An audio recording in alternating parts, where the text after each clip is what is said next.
बोलिए सद्गुरु कबीर साहिब की, संत समाज की, भक्त समाज की, साहिब बंदगी साहिब। अर्चनी वंदनीय संत समाज, परम पूज्य श्री साहिब जी, भक्त समाज, भक्तिमती माताओं, आप सभी के समक्ष मुझे भी आज्ञा हुई है कुछ देर निवेदन प्रस्तुत करने की। आज्ञा पालनार्थ कुछ देर निवेदन प्रस्तुत है। ध्यान मूलम गुरुर्मूर्ति, पूजा मूलम गुरुपदम, मंत्रमूलम गुरुर्वाक्यम, मोक्षमूलम गुरुकृपा। गुरुर्देवो गुरुर्धर्मो, गुरुः निष्ठा परं तपा, गुरु परतरं नास्ति, नास्ति तत्तं गुरु परम। अभी हम सभी लोग बहुत ही सुंदर भजनों और विचार के माध्यम से लाभान्वित हो रहे थे। अभी आप सभी लोग संगत के बारे में बहुत ही सुंदर विचार पूज्य श्री साहिब द्वारा श्रवण कर रहे थे। आइएगा, इसी बीच में मुझे भी कुछ देर के लिए निवेदन हुआ है, सो आप सभी के समक्ष प्रस्तुत हूँ। कबीर, सद्गुरु कबीर साहिब जी की साखी है। संत मिलन को जाइए तज माया अभिमान, जो जो पग आगे धरे कोटिन यज्ञ समान।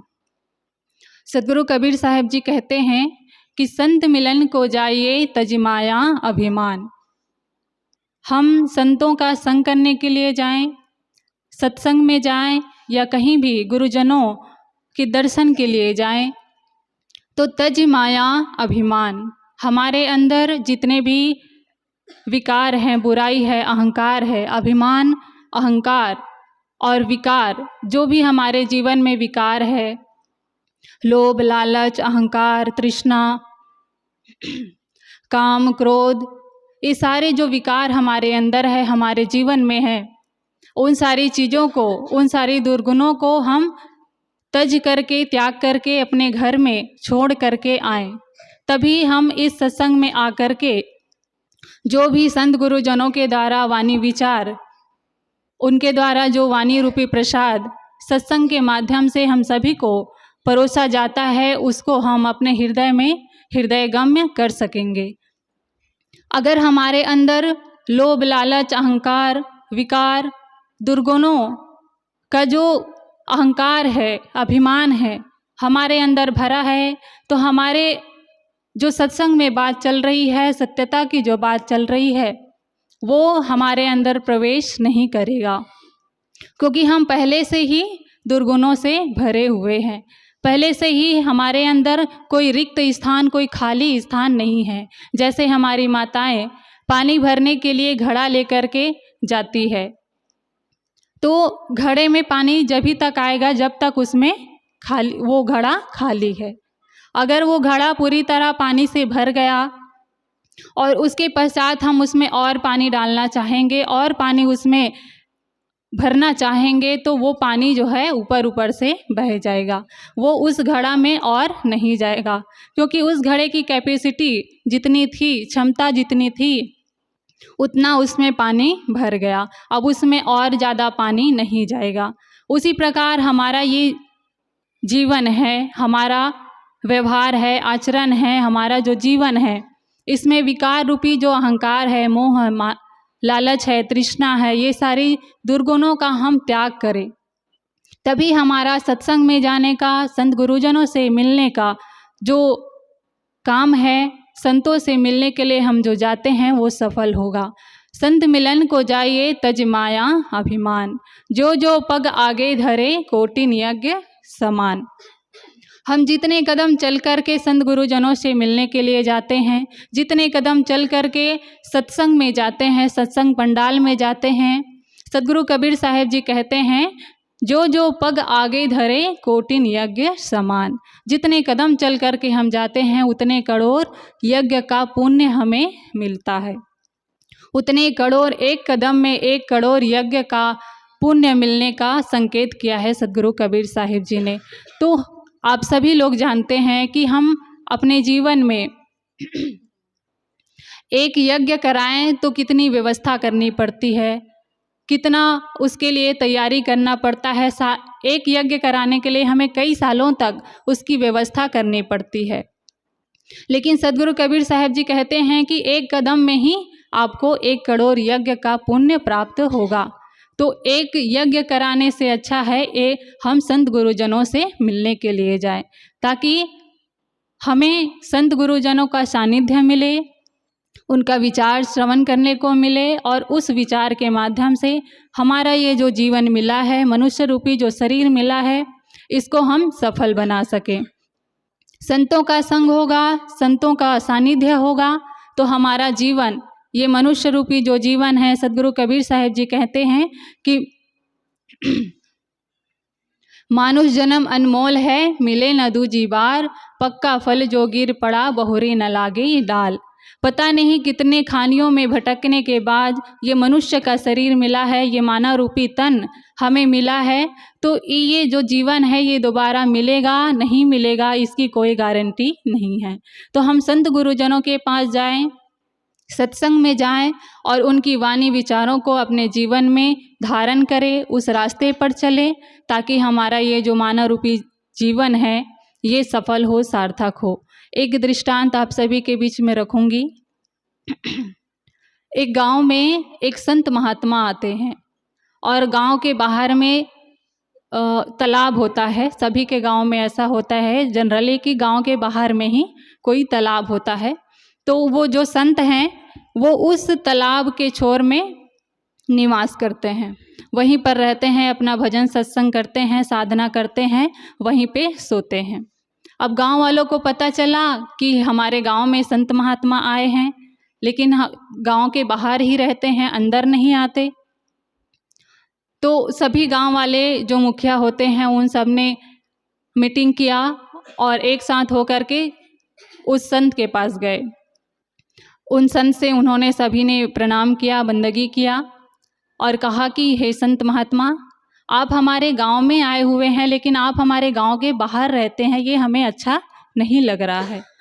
आप कृपा करके हमारे गांव में प्रवेश करें और अपना आसन हमारे गांव में किसी भक्त के यहाँ लगाएं, निवेदन करते हैं। तो महात्मा जी कहते हैं कि नहीं भक्तजन, मैं यहीं अच्छा हूँ, मुझे यहीं अच्छा लगता है, मैं यहाँ अपना ध्यान साधना एकांत में करता हूँ, मुझे यहीं ही रहने दो। तो वो उनकी बात मान करके गांव वाले सारे चले जाते हैं। अब धीरे धीरे ऐसे ही दिन बीतता गया। संत महात्मा के लिए फिर ख्याल आया कि वो बाहर रहते तो हैं, लेकिन वो भोजन क्या करते होंगे, गांव में तो प्रवेश करते नहीं। फिर उन्होंने एक विचार किया और संत जी से मिलने के लिए गए।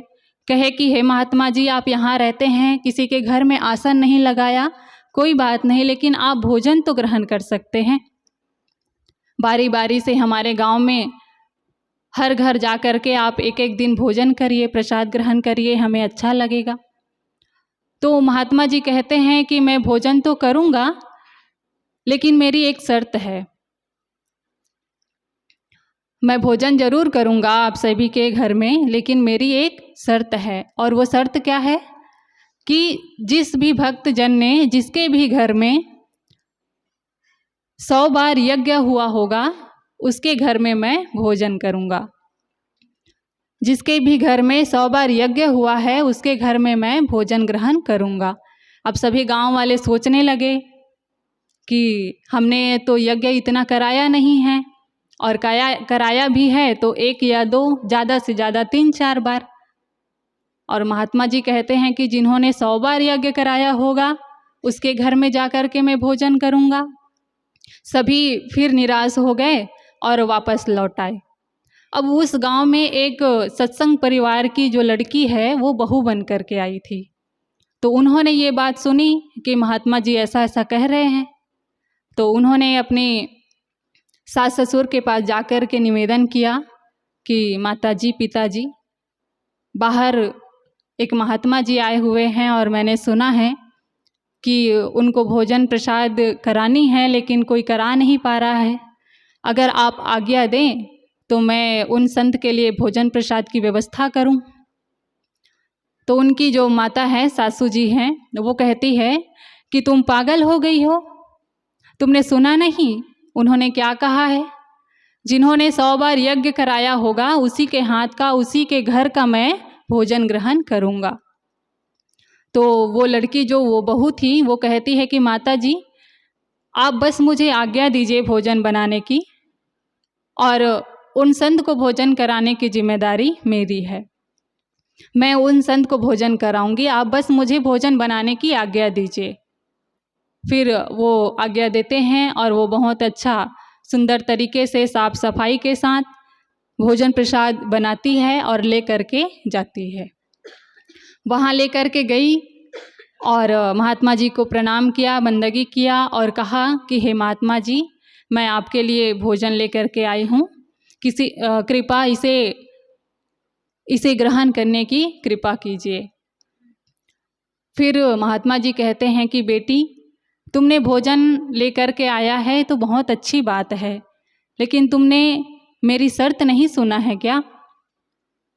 तो वो कहती है कि नहीं महात्मा जी, मैंने आपकी शर्त सुनी है, इसीलिए मैं ये भोजन आपके लिए लेकर के आई हूँ।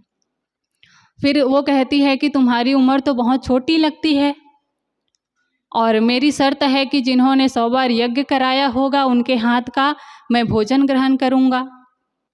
तो तुमने कितना यज्ञ कराया है बताओ?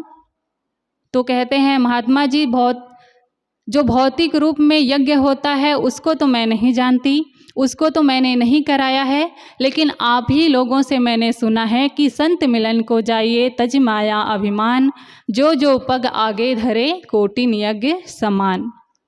आप ही संत गुरुजनों से मैंने सीखा है, सुना है, समझा है। आप ही कहते हैं कि गुरुजनों से मिलने के लिए हम जितने कदम चल करके जाते हैं उतने करोड़ यज्ञ का पुण्य हमें मिलता है।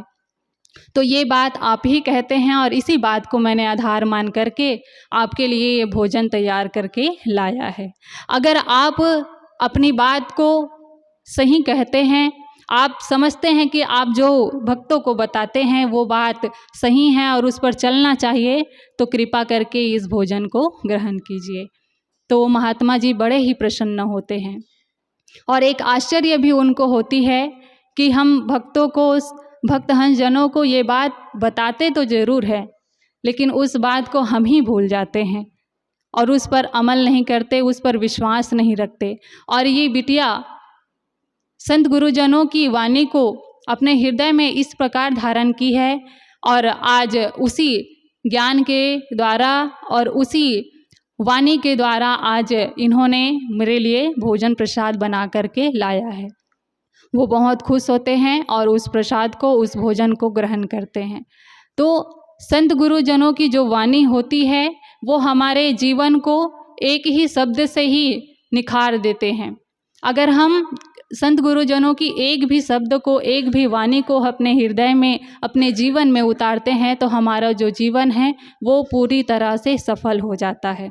तो सद्गुरु कबीर साहिब जी की साखी, संत मिलन को जाइए तज माया अभिमान, जो जो पग आगे धरे कोटिन यज्ञ समान। इस साखी के माध्यम से मैंने अपना कुछ विचार आप सभी के बीच में रखा है। इसी वाणी के साथ में मैं अपना वाणी विराम अपनी बात विराम देती हूँ। बोलिए सद्गुरु कबीर साहिब की जय।